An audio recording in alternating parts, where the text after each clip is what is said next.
Di desa Bulaksari, kekayaan mendadak seorang pria bernama Mehmet menyimpan rahasia kelam.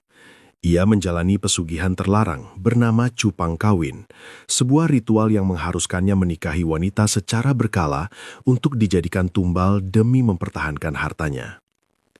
Selama bertahun-tahun, Mehmet hidup bergelimang harta dengan cara menikahi wanita-wanita secara siri yang kemudian mati secara misterius setelah beberapa waktu.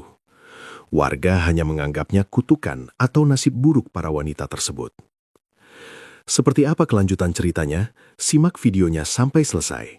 Semoga kalian yang menonton video ini selalu diberikan kesehatan dan rezeki yang melimpah. Amin. Desa Bulaksari dulunya dikenal sebagai desa yang tenang dan sederhana. Mayoritas warganya bekerja sebagai petani dan buruh kebun. Rumah-rumah masih banyak yang berdinding papan, jalanan belum sepenuhnya diaspal, dan kehidupan berjalan apa adanya. Tidak ada yang benar-benar menonjol di desa itu. Sampai akhirnya, nama Mehmet mulai sering dibicarakan. Mehmet adalah pria asli desa itu. Dulu, orang-orang mengenalnya sebagai pemuda biasa yang hidup pas-pasan, bahkan bisa dibilang cukup sulit. Ia pernah bekerja serabutan, dari kuli bangunan sampai buruh angkut di pasar. Tidak ada yang menyangka hidupnya akan berubah drastis dalam waktu singkat. Sekarang, kondisi Mehmet berbanding terbalik. Rumahnya paling besar di desa Bulaksari. Bangunannya 2 lantai, dengan pagar tinggi dan halaman luas. Mobilnya lebih dari 1, bahkan ada yang harganya tidak masuk akal bagi warga desa. Sawah dan tanah di beberapa titik desa juga sudah banyak yang ia beli. Setiap kali ada acara di desa, Mehmet selalu tampil mencolok. Pakaiannya rapi, jam tangannya mahal, dan cara bicaranya penuh percaya diri. Warga menghormatinya, tapi di balik itu banyak yang menyimpan rasa heran. Soalnya dulu dia susah banget, sekarang tiba-tiba kaya raya, bisik salah satu warga di warung kopi. Iya, kayak bukan hasil kerja biasa, sahut yang lain. Namun tidak ada yang berani bertanya langsung. Yang membuat warga semakin curiga bukan hanya soal kekayaan Mehmet, tapi juga kebiasaan anehnya. Mehmet sering menikah. Bukan menikah biasa, tapi menikah siri. Hampir setiap beberapa bulan, terdengar kabar kalau Mehmet menikahi wanita baru. Tidak ada pesta besar, tidak ada pengumuman resmi. Tiba-tiba saja ada perempuan yang tinggal di rumahnya sebagai istri. Awalnya warga tidak terlalu mempermasalahkan. Mereka menganggap itu urusan pribadi. Tapi lama-kelamaan, pola yang sama mulai terlihat. Setiap wanita yang dinikahi Mehmet tidak pernah bertahan lama. Beberapa bulan setelah menikah, mereka meninggal dunia. Kematian mereka selalu terasa janggal. Ada yang tiba-tiba sakit padahal sebelumnya sehat. Ada yang ditemukan tidak bernyawa di dalam kamar tanpa tanda kekerasan. Bahkan ada yang meninggal dengan kondisi wajah pucat seperti ketakutan. Yang lebih aneh, setelah kematian itu, tidak pernah ada proses panjang seperti biasanya. Pemakaman dilakukan cepat dan setelah itu seolah-olah semuanya dilupakan. Tidak ada yang berani menggali lebih dalam. Sudah 3 orang loh, kata seorang ibu sambil berbisik pelan. 4, kalau yang dari kampung sebelah dihitung, jawab temannya. Obrolan seperti itu sering terdengar, tapi selalu berhenti ketika ada orang lain mendekat. Warga mulai takut. Mereka tidak tahu apa yang sebenarnya terjadi, tapi firasat mereka mengatakan ada sesuatu yang tidak beres. Beberapa orang mulai mengaitkannya dengan hal-hal gaib. Jangan-jangan dia pakai pesugihan, ucap seorang pria paruhbaya dengan nada hati-hati. Kata itu langsung membuat suasana hening. Pesugihan bukan hal asing di daerah itu. Cerita tentang orang yang menjadi kaya dengan bantuan makhluk gaib sudah sering terdengar. Tapi biasanya ada syarat atau tumbal yang harus diberikan. Dan dalam kasus Mehmet, dugaan itu terasa semakin masuk akal. Namun tetap saja, semua itu hanya sebatas dugaan. Tidak ada yang punya bukti, tidak ada yang berani memastikan. Karena bagaimanapun, Mehmet adalah orang berpengaruh di desa. Banyak warga yang bekerja padanya dan tidak sedikit yang bergantung pada bantuannya. Suatu sore, di warung kopi pinggir jalan, beberapa pria terlihat serius membicarakan hal itu. Kalau memang benar, berarti yang jadi tumbal itu istrinya sendiri, tanya salah satu dari mereka. Yang lain menghela napas pelan. Kalau dipikir-pikir, polanya kayak gitu. Serem juga ya. Makanya, jangan sembarangan dekat sama dia. Percakapan itu berhenti ketika seseorang melihat mobil Mehmet melintas. Semua langsung diam, pura-pura sibuk dengan urusan masing-masing. Mehmet sendiri seolah tidak peduli dengan omongan orang. Ia tetap menjalani hidupnya seperti biasa. Beberapa minggu setelah kematian istrinya yang terakhir, kabar baru kembali muncul. Mehmet menikah lagi. Kali ini dengan wanita yang usianya lebih muda. Tidak banyak yang tahu asal-usulnya. Tiba-tiba saja wanita itu sudah tinggal di rumah besar Mehmet. Seperti sebelumnya, tidak ada acara besar. Hanya beberapa orang tertentu yang tahu. Warga hanya bisa saling pandang. Perasaan tidak enak kembali muncul. Malam hari di Desa Bulaksari biasanya sepi. Setelah pukul 9, sebagian besar warga sudah berada di dalam rumah. Lampu-lampu mulai padam satu persatu, menyisakan suasana sunyi. Namun tidak dengan rumah Mehmet. Beberapa warga yang tinggal tidak jauh dari sana mulai menyadari sesuatu yang aneh. Setiap malam tertentu, selalu ada aktivitas di dalam rumah itu. Lampu di bagian belakang sering menyala hingga larut malam. Kadang terlihat bayangan orang bergerak di dalam, tapi tidak jelas siapa. Suara-suara aneh juga pernah terdengar. Seperti orang berbicara pelan, tapi bukan percakapan biasa. Nadanya seperti berbisik, kadang terdengar seperti membaca sesuatu. Suatu malam, seorang warga bernama Jaya yang kebetulan lewat karena pulang dari kebun, melihat sesuatu yang membuatnya berhenti. Dari celah pagar, ia melihat Mehmet berdiri di halaman belakang. Mehmet tidak sendirian. Di depannya ada sesuatu yang tidak jelas bentuknya, seperti benda atau mungkin sesajen yang disusun rapi di tanah. Lampu di sekitar itu redup, hanya cukup untuk memperlihatkan siluet. Mehmet terlihat serius. Ia berdiri diam, lalu perlahan mengangkat tangannya seperti sedang melakukan sesuatu. Jaya menahan napas. Ia tidak berani mendekat, tapi juga tidak bisa langsung pergi. Beberapa detik kemudian, angin tiba-tiba berhembus kencang. Daun-daun di sekitar bergoyang, padahal sebelumnya udara terasa tenang. Jaya merasakan bulu kuduknya berdiri. Ia tidak tahu apa yang sedang dilakukan Mehmet, tapi suasana saat itu terasa tidak wajar. Tanpa berpikir panjang, Jaya memilih pergi dari tempat itu. Ia berjalan cepat, bahkan hampir berlari. Sejak malam itu, ia tidak pernah berani melewati jalan dekat rumah Mehmet lagi. Keesokan harinya, kabar itu mulai menyebar pelan-pelan. Bukan sebagai cerita pasti, tapi sebagai bisikan yang semakin membuat warga gelisah.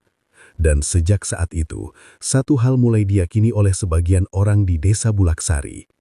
Bahwa kekayaan Mehmet bukan datang dari usaha biasa, melainkan dari sesuatu yang tidak terlihat dan mungkin menuntut harga yang jauh lebih mahal. Beberapa tahun sebelum dikenal sebagai orang paling kaya di Desa Bulaksari, kehidupan Mehmet jauh dari kata layak. Ia tinggal di rumah kecil yang hampir roboh. Atapnya sering bocor kalau hujan, dindingnya sudah lapuk, dan lantainya masih tanah. Untuk makan sehari-hari saja, kadang harus berpikir keras. Pekerjaan yang ia jalani tidak pernah tetap. Hari ini jadi kuli bangunan, besok belum tentu dapat kerja. Keadaan itu membuat Mehmet sering merasa putus asa. Ia sudah mencoba berbagai cara untuk memperbaiki hidupnya, tapi hasilnya selalu sama. Uang yang didapat hanya cukup untuk bertahan beberapa hari, bahkan untuk membantu orang tuanya pun ia tidak mampu. Suatu malam, setelah pulang dari pasar dengan tubuh lelah dan perut kosong, Mehmet duduk sendirian di depan rumahnya. Ia menatap jalanan yang gelap sambil menarik napas panjang. Kalau begini terus, sampai kapan? Gumamnya pelan. Di saat itulah, seseorang datang menghampirinya. Seorang pria tua, berpakaian lusuh, dengan tatapan tajam yang tidak biasa. Wajahnya asing, bukan warga sekitar. "Kamu terlihat sangat ingin keluar dari hidupmu yang sekarang," kata pria itu tiba-tiba. Mehmet terkejut. Ia tidak merasa pernah melihat orang itu sebelumnya. "Siapa kamu?" tanya Mehmet waspada. Pria itu hanya tersenyum tipis. "Orang yang bisa membantumu." Mehmet awalnya ragu, tapi rasa penasarannya lebih besar.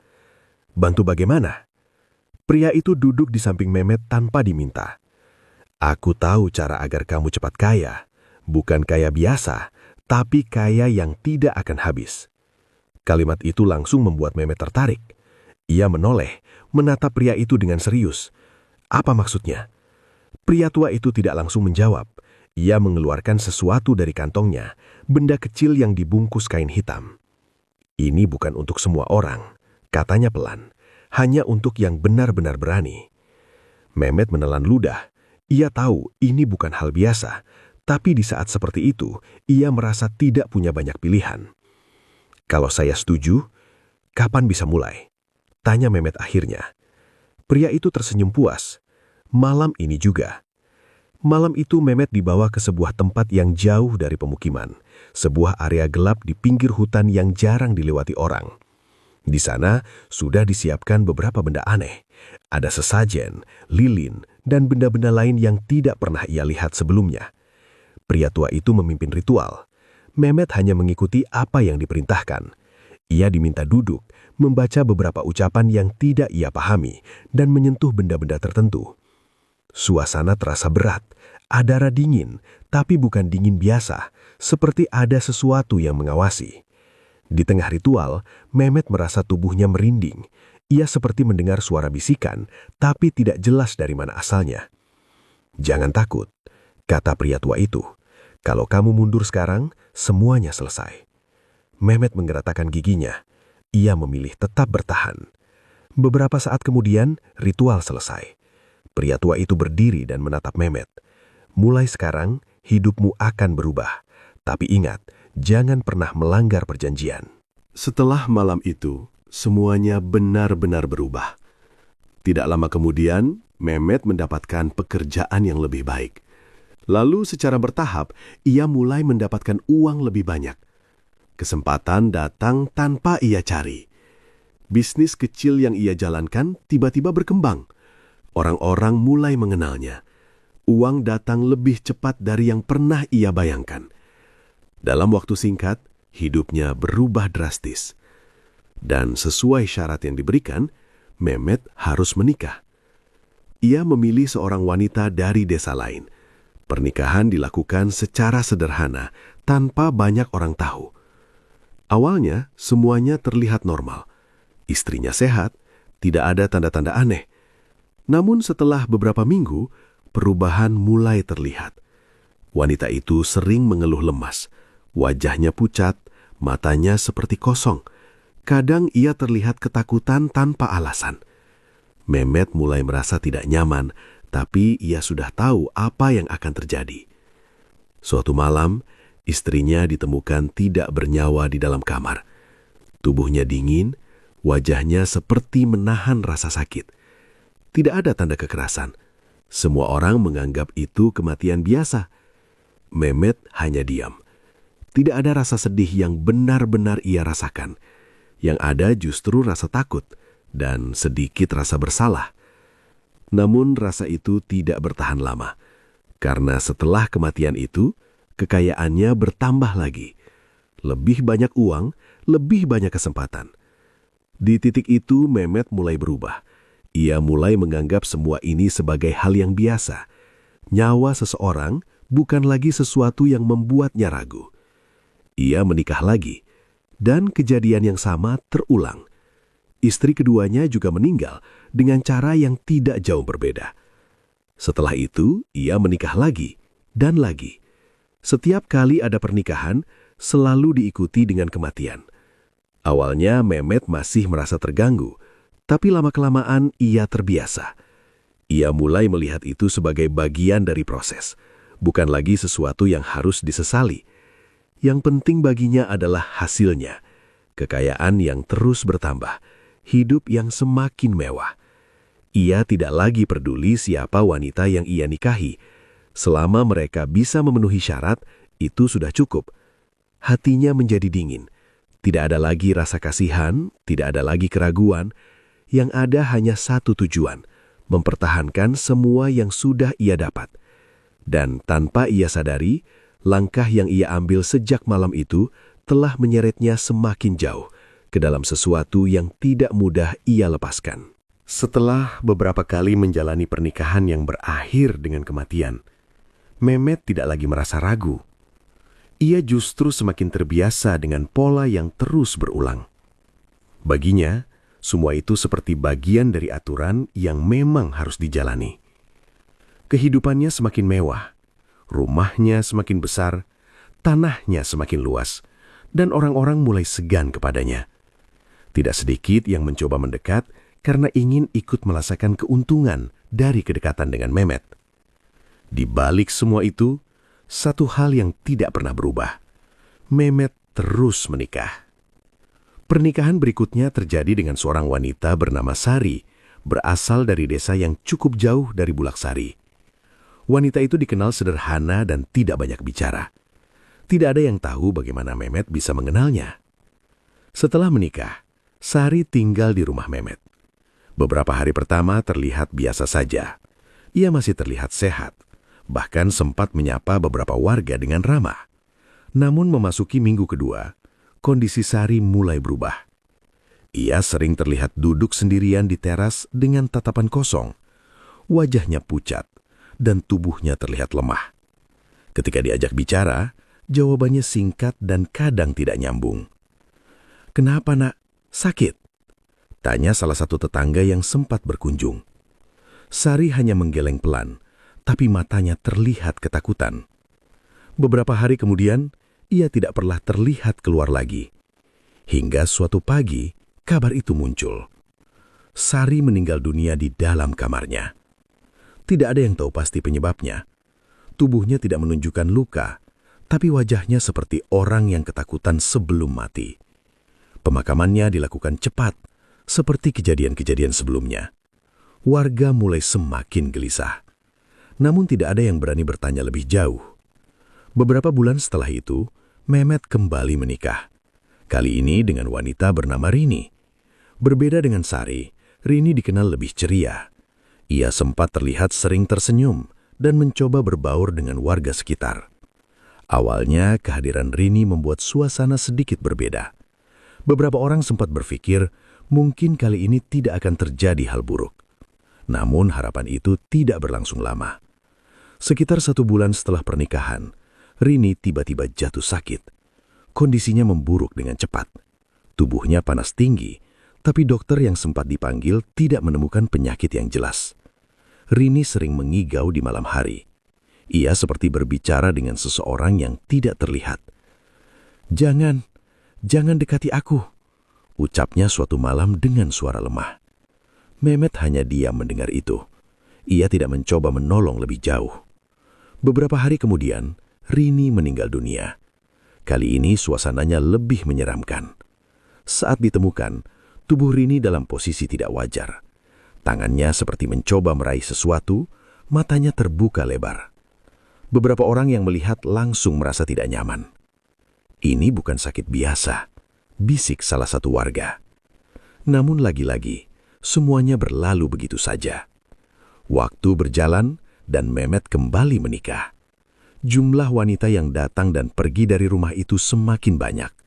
Tidak semua warga mengenal mereka, karena sebagian berasal dari luar desa. Namun pola yang sama terus terjadi. Ada yang tiba-tiba kehilangan nafsu makan, lalu tubuhnya melemah hingga akhirnya meninggal. Ada yang terlihat seperti orang linglung, sering berbicara sendiri sebelum akhirnya ditemukan tidak bernyawa. Bahkan ada yang meninggal dengan kondisi yang membuat warga tidak berani melihat terlalu lama. Sejak itu, suasana di sekitar rumah Mehmet mulai berubah. Warga yang tinggal dekat mulai merasakan hal-hal aneh. Pada malam hari, sering terdengar suara langkah kaki di halaman, padahal tidak ada siapa-siapa. Kadang terdengar suara perempuan menangis pelan. Ada juga yang mengaku melihat bayangan berdiri di dekat jendela rumah Mehmet. Suatu malam, seorang pemuda yang lewat di depan rumah itu mengaku melihat sosok wanita berdiri di balik pagar. Wajahnya pucat, matanya kosong. Ketika dilihat lagi, sosok itu sudah tidak ada. Cerita-cerita seperti itu mulai menyebar. Warga semakin yakin bahwa ada sesuatu yang tidak beres di rumah itu. Namun tetap saja, tidak ada yang berani bertindak. Mehmet terlalu berkuasa. Ia punya uang, punya pengaruh, dan tidak sedikit warga yang bergantung padanya. Rasa takut membuat mereka memilih diam. Sementara itu, Mehmet mulai merasakan hal-hal kecil yang mengganggu. Awalnya hanya hal sepele, seperti mendengar suara langkah kaki di dalam rumah, padahal ia sedang sendirian. Kadang pintu terbuka sendiri, atau benda berpindah tanpa sebab. Ia juga mulai sering terbangun di malam hari karena merasa ada yang memperhatikan. Suatu malam, saat ia sedang duduk di ruang tengah, ia mendengar suara seperti orang berjalan di lantai atas. Padahal saat itu tidak ada siapa-siapa. Mehmet sempat terdiam, mendengarkan dengan seksama. Suara itu berhenti. Ia mencoba mengabaikannya. Namun beberapa menit kemudian, suara itu terdengar lagi. Lebih jelas, seperti langkah kaki seseorang yang berjalan perlahan. Mehmet bangkit, lalu naik ke lantai atas. Ketika sampai di sana, tidak ada siapapun. Semua kamar kosong. Ia berdiri beberapa saat, lalu menggeleng pelan. Mungkin cuma perasaan, gumamnya. Ia memilih kembali turun. Sejak itu, kejadian-kejadian seperti itu semakin sering terjadi. Kadang ia melihat bayangan sekilas di sudut ruangan, kadang ia merasa ada yang berdiri di belakangnya. Tapi ketika menoleh, tidak ada apa-apa. Namun Mehmet tetap tidak peduli. Baginya, semua itu tidak penting. Selama kekayaannya terus bertambah, ia tidak akan berhenti. Ia terus menjalankan apa yang sudah menjadi kebiasaannya. Menikah, lalu menunggu hasilnya. Tanpa ia sadari, jumlah tumbal yang ia berikan sudah semakin banyak. Dan setiap nyawa yang hilang meninggalkan sesuatu. Bukan hanya kenangan, tapi juga jejak yang tidak terlihat. Di suatu malam yang sunyi, saat Mehmet sedang duduk sendirian di dalam rumahnya, ia sempat merasakan sesuatu yang berbeda. Bukan sekedar gangguan kecil, ada perasaan tidak nyaman yang lebih kuat dari biasanya, seperti ada banyak mata yang sedang mengawasinya. Mehmet menoleh ke sekeliling. Rumah itu terasa lebih sepi dari biasanya. Namun di balik kesunyian itu, ada sesuatu yang tidak bisa ia jelaskan. Ia mencoba menenangkan diri. Terlalu banyak pikiran, katanya pelan. Tapi jauh di dalam hatinya, ada satu hal yang mulai muncul. Firasat buruk. Bahwa semua yang ia lakukan selama ini mungkin tidak akan berjalan selamanya. Nama Kiai Ismail sudah lama dikenal di desa Bulaksari. Ia bukan hanya tokoh agama, tapi juga tempat warga meminta nasihat ketika menghadapi masalah. Sikapnya tenang, bicaranya tidak pernah tinggi, dan kehidupannya sederhana. Banyak orang segan sekaligus menghormatinya. Kiai Ismail memiliki seorang anak perempuan. Warga mengenalnya sebagai gadis yang baik, tidak banyak bicara, dan selalu menjaga sikap. Ia sering membantu kegiatan di pesantren kecil milik ayahnya, mengajar anak-anak mengaji, dan jarang terlihat bergaul bebas. Tidak ada yang menyangka gadis itu akan menarik perhatian Mehmet. Awalnya hanya sekedar melihat dari jauh. Mehmet beberapa kali melewati pesantren dan tanpa sengaja melihat gadis itu sedang mengajar. Dari situ, muncul ketertarikan yang tidak biasa. Bukan sekedar tertarik, tapi seperti keinginan untuk memiliki. Mehmet mulai mencari tahu tentang gadis itu. Ia bertanya kepada beberapa orang, mencoba menggali informasi. Dari situ ia tahu bahwa gadis itu adalah anak Kiai Ismail. Beberapa orang langsung merasa tidak enak saat mendengar niat Mehmet. "Jangan macem-macem sama anak Kiai," kata salah satu warga dengan nada serius. Mehmet hanya tersenyum tipis. "Memangnya kenapa?" jawabnya santai. Orang itu tidak melanjutkan, tapi jelas terlihat ia tidak setuju. Kabar tentang niat Mehmet mulai menyebar. Warga yang tahu mulai saling mengingatkan, berharap ada yang bisa menghentikannya. Namun Mehmet bukan orang yang mudah dicegah. Semakin dilarang, ia justru semakin yakin. Beberapa hari kemudian, Mehmet memberanikan diri datang ke rumah Kiai Ismail. Kedatangannya disambut biasa saja. Kiai Ismail tidak menunjukkan sikap menolak, tapi juga tidak terlihat ramah seperti biasanya. "Ada keperluan apa?" tanya Kiai Ismail dengan tenang. Mehmet duduk di depan Kiai Ismail, mencoba bersikap sopan. "Saya ingin melamar putri Kiai," ucapnya langsung. Suasana langsung terasa berbeda. Kiai Ismail tidak langsung menjawab. Ia hanya menatap Mehmet cukup lama, seperti mencoba membaca sesuatu. Tatapan itu membuat Mehmet sedikit tidak nyaman. "Apa yang membuat kamu ingin menikahinya?" tanya Kiai Ismail akhirnya. Mehmet sudah menyiapkan jawaban. "Saya serius ingin membangun rumah tangga. Saya mampu dan saya akan menjaga dia dengan baik." Jawaban itu terdengar meyakinkan. Namun Kiai Ismail tidak langsung percaya. Ia merasakan sesuatu yang tidak biasa dari Mehmet. Ada aura yang terasa berat, sesuatu yang tidak bisa dijelaskan dengan kata-kata. "Kamu sudah pernah menikah sebelumnya?" tanya Kiai Ismail lagi. Mehmet sempat terdiam sebentar. "Sudah," jawabnya singkat. "Berapa kali?" Mehmet tidak langsung menjawab. Ia hanya mengalihkan pandangan. Kiai Ismail menghela nafas pelan. "Saya perlu waktu untuk mempertimbangkan," katanya. Mehmet mengangguk. Namun dalam pikirannya, ia sudah memutuskan. Ia tidak akan mundur. Beberapa hari setelah itu, tanpa banyak orang tahu, pernikahan itu terjadi. Dilakukan secara siri. Tidak ada acara besar, tidak ada pemberitahuan luas. Hanya beberapa orang yang terlibat. Warga yang mendengar kabar itu langsung merasa khawatir. "Kenapa sampai jadi juga?" bisik seorang ibu.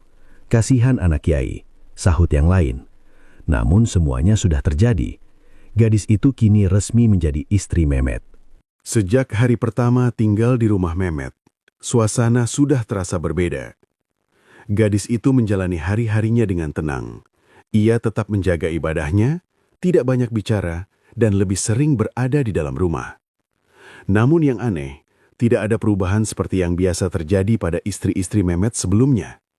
Tidak ada tanda-tanda sakit, tidak ada wajah pucat, tidak ada perilaku aneh. Hari demi hari berlalu, kondisinya tetap sama. Sehat, tenang. Hal itu membuat Mehmet mulai merasa tidak nyaman. Ia terbiasa melihat tanda-tanda tertentu dalam waktu cepat. Tapi kali ini tidak ada apa-apa. Justru suasana di rumahnya yang berubah. Rumah itu terasa lebih dingin, bukan dingin karena cuaca, tapi seperti ada sesuatu yang menekan. Lampu sering berkedip tanpa sebab. Suara-suara aneh mulai terdengar lebih jelas. Kadang dari dapur, kadang dari lorong, kadang dari luar jendela. Mehmet mulai sulit tidur. Setiap malam, ia merasa seperti ada yang memperhatikan. Namun anehnya, istrinya tidak pernah menunjukkan ketakutan. Ia tetap menjalani aktivitas seperti biasa. Hal ini membuat Mehmet semakin gelisah. Di sisi lain, Kiai Ismail tidak tinggal diam. Sejak awal pertemuan itu, ia sudah merasakan sesuatu yang tidak beres. Setelah anaknya menikah, perasaannya semakin kuat. Ia mulai melakukan beberapa amalan secara rutin. Setiap malam, ia berdoa lebih lama dari biasanya. Ia juga memberikan beberapa nasihat khusus kepada anaknya. "Jaga ibadahmu. Jangan tinggalkan apapun yang sudah kamu lakukan selama ini," katanya suatu hari. Anaknya mengangguk. Ia tidak banyak bertanya, tapi mengikuti semua yang disarankan. Kiai Ismail juga memberikan sesuatu kepada anaknya. Bukan benda aneh, hanya sesuatu yang menurutnya bisa menjadi perlindungan. "Ini bukan apa-apa, hanya ikhtiar," katanya singkat. Sejak saat itu, kondisi di rumah Mehmet semakin tidak menentu. Gangguan yang sebelumnya hanya terasa ringan, kini mulai lebih jelas. Suatu malam, Mehmet melihat bayangan berdiri di ujung lorong. Ia langsung berdiri dan mencoba mendekat. Namun bayangan itu hilang begitu saja. Malam berikutnya, ia mendengar suara perempuan menangis dari dalam kamar kosong. Saat diperiksa, tidak ada siapapun di sana. Hal-hal seperti itu terus terjadi, sementara istrinya tetap tidak terpengaruh. Hal ini membuat Mehmet mulai berpikir, ada sesuatu yang melindungi wanita itu. Dan jika itu benar, berarti perjanjian yang selama ini ia jalani bisa saja terganggu. Pikiran itu membuatnya semakin tidak tenang. Ia mulai merasa bahwa langkahnya kali ini mungkin terlalu jauh. Namun semuanya sudah terjadi. Tidak ada jalan untuk kembali.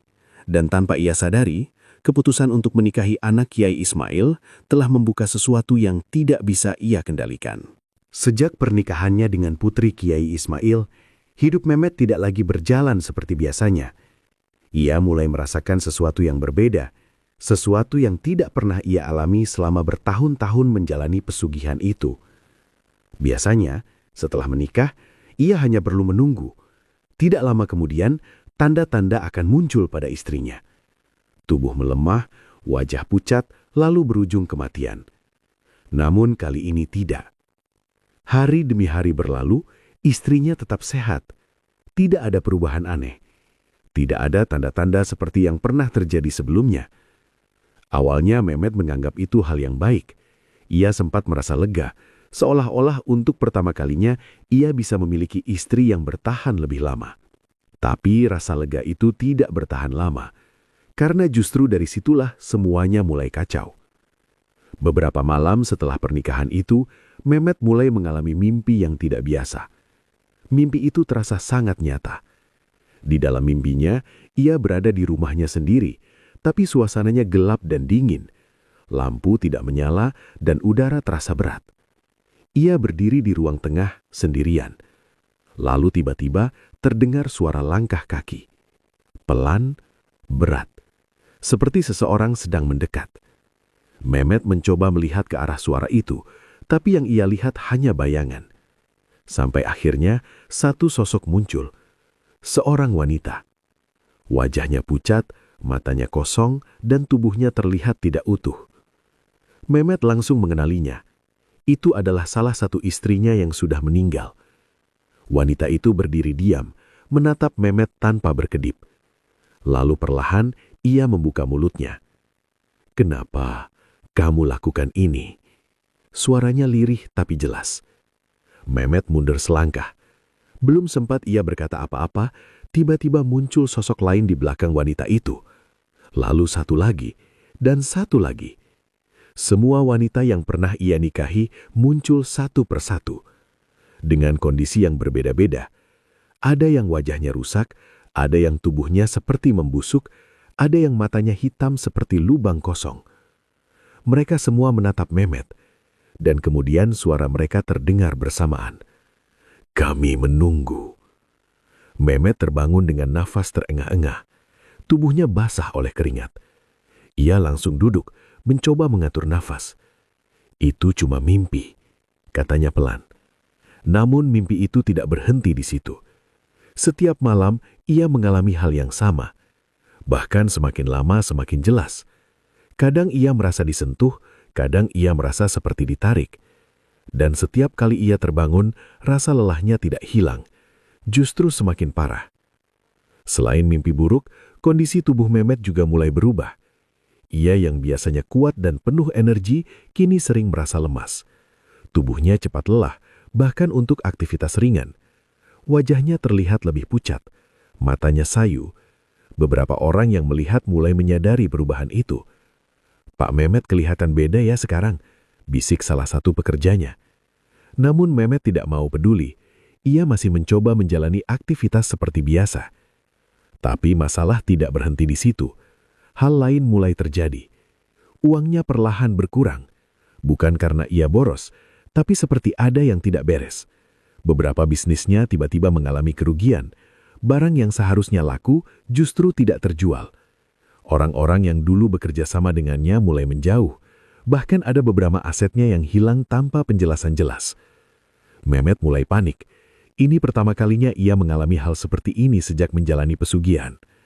Ia mencoba mencari tahu apa yang salah. Dan jawabannya mulai terlihat jelas. Tumbal yang seharusnya terjadi, gagal. Istrinya yang sekarang tidak menunjukkan tanda-tanda akan mati. Dan itu berarti perjanjian yang ia buat tidak terpenuhi. Suatu malam, saat Mehmet sedang duduk sendirian di dalam kamarnya, ia kembali merasakan sesuatu. Kali ini bukan mimpi. Ia benar-benar sadar. Udara di dalam ruangan tiba-tiba menjadi dingin. Lampu mulai berkedip. Mehmet langsung berdiri. "Ada siapa?" Suaranya sedikit bergetar. Tidak ada jawaban. Namun tiba-tiba terdengar suara berat dari sudut ruangan. "Perjanjianmu, kau langgar." Mehmet membeku. Ia perlahan menoleh ke arah suara itu.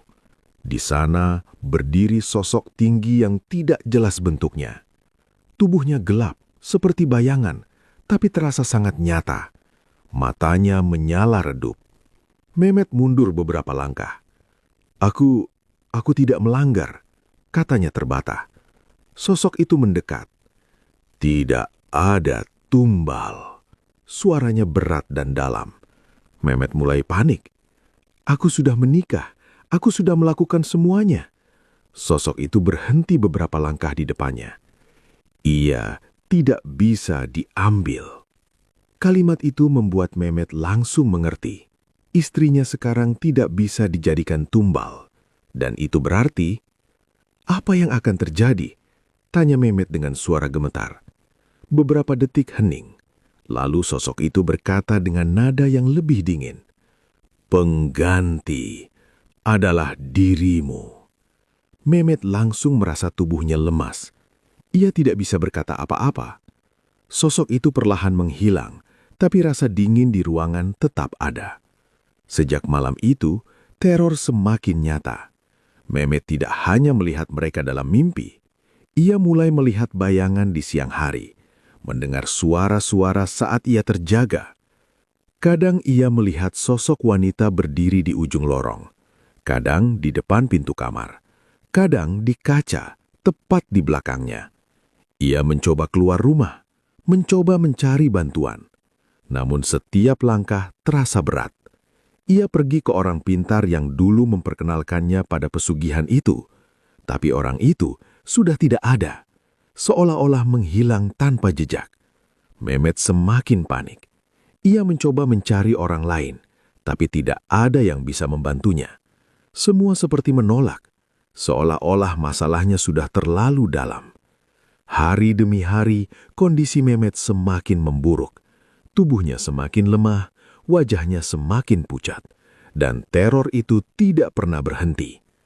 Ia mulai menyadari satu hal, bahwa apa yang ia jalani selama ini tidak bisa dihentikan begitu saja. Dan yang lebih mengerikan, ia sudah terlambat untuk menyelamatkan dirinya sendiri. Malam itu terasa berbeda dari malam-malam sebelumnya. Langit di atas desa Bulaksari terlihat gelap tanpa bintang. Angin berhembus pelan, tapi membawa suasana yang tidak nyaman. Beberapa warga memilih menutup pintu lebih awal, seolah ada firasat buruk yang tidak bisa dijelaskan. Di dalam rumah besar milik Mehmet, suasana jauh lebih mencekam. Sejak sore, ia sudah merasa tidak tenang. Tubuhnya lemah, napasnya berat, dan pikirannya kacau. Ia tidak berani keluar rumah, tapi berada di dalam pun tidak membuatnya merasa aman. Istrinya yang terakhir sudah tidak tinggal bersamanya lagi. Sejak beberapa waktu lalu, gadis itu dibawa pulang oleh Kiai Ismail setelah melihat kondisi Mehmet yang semakin tidak wajar. Keputusan itu tanpa perlawanan. Mehmet bahkan tidak mampu mencegahnya. Malam semakin larut. Sekitar tengah malam, gangguan itu mulai datang. Awalnya hanya suara kecil, seperti langkah kaki di luar kamar. Mehmet yang sedang duduk di tempat tidur langsung menoleh ke arah pintu. Napasnya mulai tidak teratur. "Siapa itu?" ucapnya pelan. Tidak ada jawaban. Namun suara itu tidak berhenti. Justru semakin jelas. Langkah kaki itu terdengar seperti lebih dari satu orang. Pelan, lalu berhenti tepat di depan pintu kamarnya. Mehmet menahan napas. Beberapa detik, hening. Lalu, tok, tok, tok. Pintu diketuk perlahan. Mehmet tidak bergerak. Tangannya gemetar. Tok, tok, tok. Ketukan itu terdengar lagi.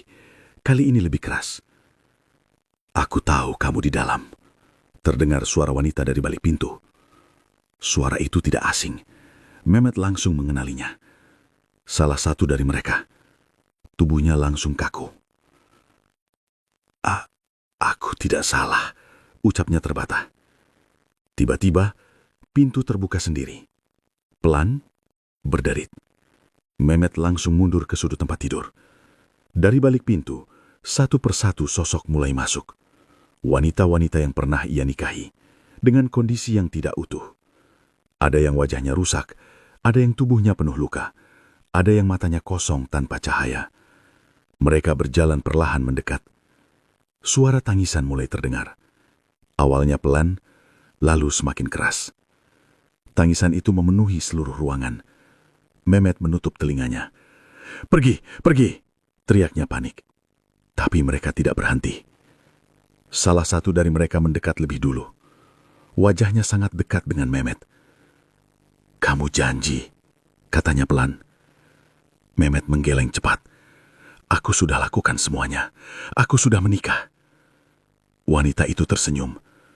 Senyuman yang membuat tubuh Mehmet semakin gemetar. "Tapi kali ini, bukan kami." Kalimat itu membuat Mehmet terdiam. Belum sempat ia bereaksi. Tiba-tiba, tubuhnya terasa seperti ditarik. Kuat, sangat kuat. Ia terjatuh dari tempat tidur. Tubuhnya seperti diseret ke arah pintu. Mehmet mencoba melawan. Ia meraih apa saja yang bisa ia pegang. Tapi tidak ada yang berhasil. Tangannya seperti ditarik oleh sesuatu yang tidak terlihat. "Lepaskan aku! Tolong!" teriaknya. Tidak ada yang mendengar. Rumah itu seperti terisolasi dari dunia luar. Mehmet diseret keluar kamar. Sepanjang lorong, ia melihat lebih banyak sosok berdiri. Semua menatapnya, semua diam. Namun tatapan mereka penuh kemarahan. Tubuh Mehmet terus ditarik. Ia merasa kulitnya seperti terbakar. Rasa sakit mulai menjalar ke seluruh tubuhnya. Saat sampai di ruang tengah, ia melihat sesuatu yang membuatnya semakin putus asa. Sosok tinggi yang pernah ia lihat sebelumnya muncul lagi. Berdiri di tengah ruangan, lebih jelas dari sebelumnya, lebih mengerikan. "Kau gagal." Suara itu menggema. Mehmet menangis.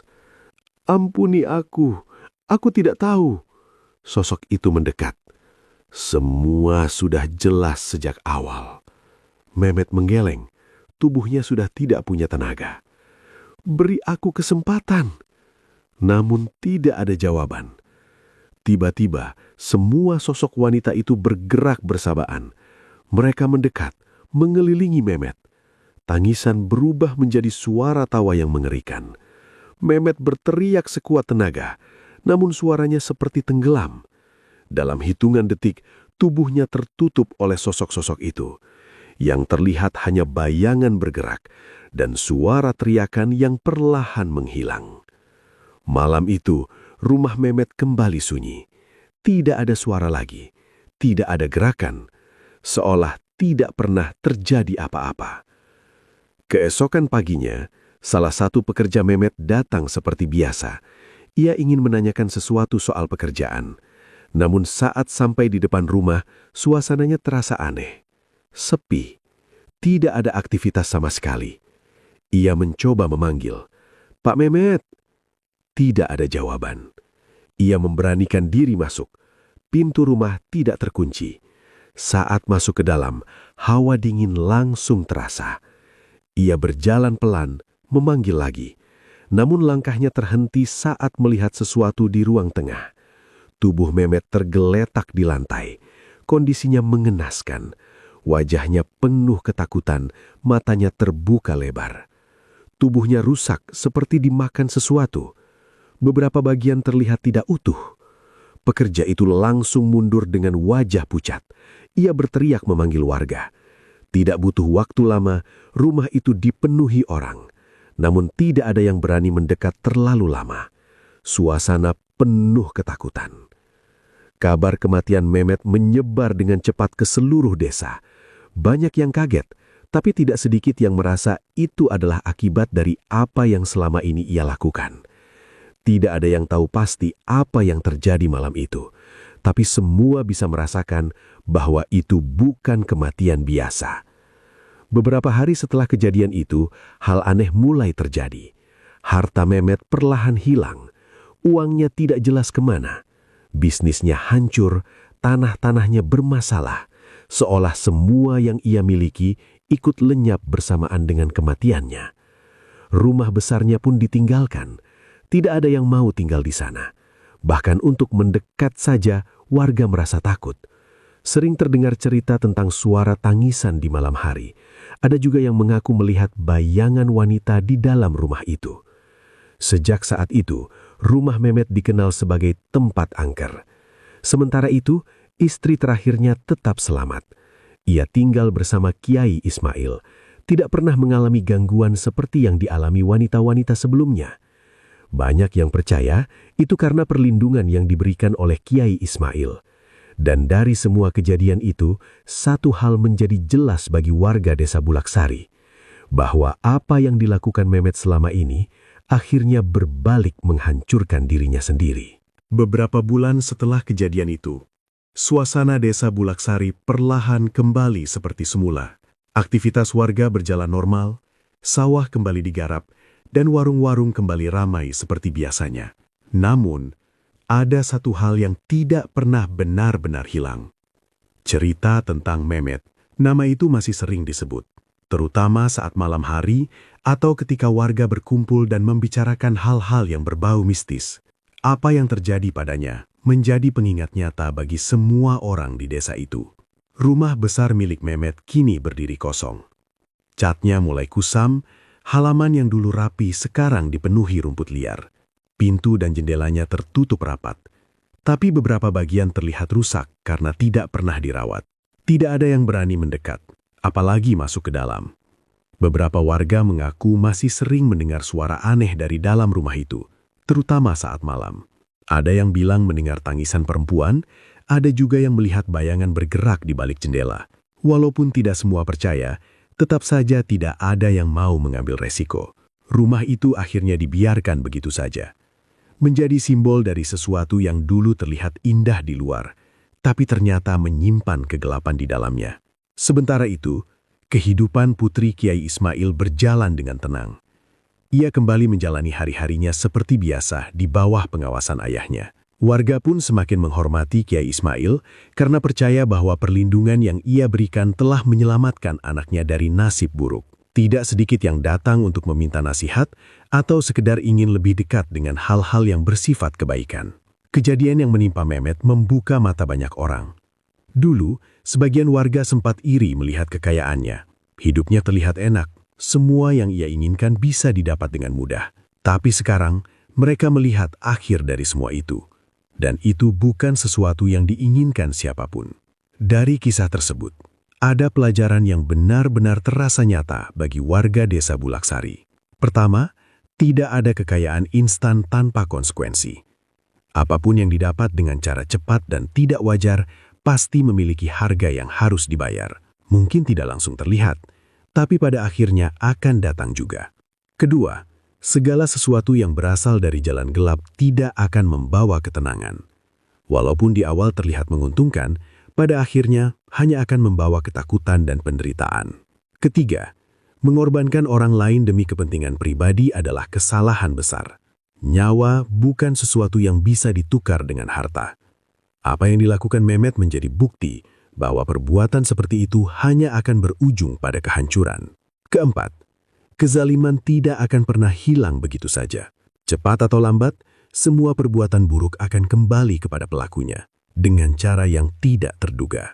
Kelima, ilmu agama dan doa adalah perlindungan yang paling kuat. Apa yang dilakukan Kiai Ismail menunjukkan bahwa kekuatan kebaikan tidak bisa dianggap remeh. Dengan keyakinan dan perlindungan yang benar, hal-hal buruk bisa dihindari. Dan yang terakhir, keserakahan adalah awal dari kehancuran. Mehmet tidak pernah merasa cukup. Ia terus mengejar lebih banyak tanpa memikirkan akibatnya. Sampai akhirnya, ia kehilangan segalanya. Bukan hanya harta, tapi juga hidupnya. Sejak saat itu, warga desa Bulaksari memilih untuk menjalani hidup dengan lebih hati-hati. Mereka lebih menghargai apa yang dimiliki, dan tidak lagi tergoda dengan hal-hal instan yang tidak jelas asalnya. Karena mereka sudah melihat sendiri bagaimana akhir dari seseorang yang mencoba melawan aturan dengan cara yang salah.